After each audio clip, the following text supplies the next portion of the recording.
Koliko imamo samostojnih podjetnikov in kakšna prepoved dejansko velja za normirance? In mimogrede, 90 tisoč samostojnih podjetnikov se je srečalo s 3 spremembami v manj kot 3 letih in vse so se končale z dodatno 7% obremenitvijo njihove dejavnosti. Za povrh pa so jim potem še prepovedali, da lahko odprejo ponovno SP. Po podatkih AJPES-a je bilo konec decembra lani 121 tisoč 255 samostojnih podjetnikov.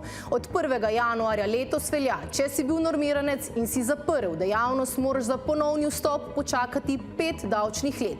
Svoboda je konec januarja v Državni zbor vložila predlog novele zakona, ki ukinja 5-letno prepoved in predlaga takojšnjo vrnitev pod pogojem, če bodo prihodki pod določenim pragom, sicer pa po 3 letih.